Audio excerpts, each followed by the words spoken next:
Bonjour à tous! Un an déjà? Je vais vous montrer comment j'ai entretenu les buts pour l'année prochaine.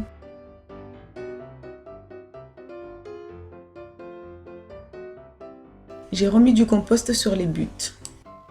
Oui, on ne voit pas où je mets le compost pour l'instant. C'est pour que l'on puisse bien voir la taille des pieds de tomates d'une part, et d'autre part, la différence entre le mois d'octobre 2014 et le mois d'octobre 2015. On voit alors que la végétation est beaucoup plus dense que l'année dernière. Je m'en suis servi pour rehausser les buts. Contrairement à l'autre potager dans Lyon, ici, je n'ai pas gratté le mulch avant de superposer les matières. J'ai commencé par tailler les branches des tomates et je les ai posées directement par-dessus. Allez-y madame, je vous écoute.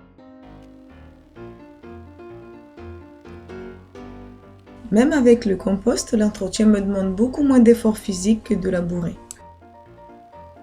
Tout en sachant qu'il n'est pas nécessaire d'en rajouter tous les ans. Cette année, je l'ai fait pour plusieurs raisons que je vais essayer d'expliquer. La première raison est que le compost est fait sur place. Autrement, j'aurais utilisé que le reste des plants de tomates et la paille pour fournir le mulch. La deuxième raison est due à la méthode de culture. La terre, en se tassant, elle laisse apparaître des trous entre les branches qui ne sont pas encore décomposées. Ces trous sont inévitables même si on croit avoir bien tassé au moment de la réalisation de la butte.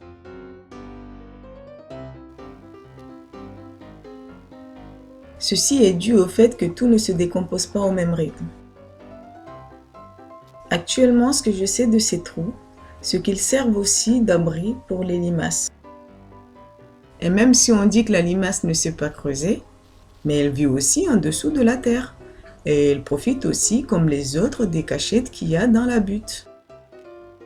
Le compost, en plus de reboucher les trous, il permet entre autres de rehausser les buttes. La troisième raison, qui n'est pas des moindres, c'est le côté scientifique de la chose que je ne domine pas du tout. Il y a des personnes qui maîtrisent et qui partagent leurs connaissances, et c'est ainsi que j'ai pu bénéficier de leurs conseils. En ajoutant du compost, ça va gérer l'anomalie qui a été observée sur mes buts. Au-dessus du compost, j'ai rajouté un mélange de tonte de pelouse et des feuilles mortes.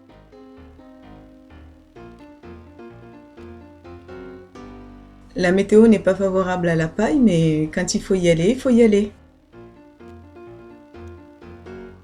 Combien faut-il pour l'épaisseur de la paille? Eh bien, par rapport à l'autre potager, cette fois-ci, je vais mettre une plus petite épaisseur.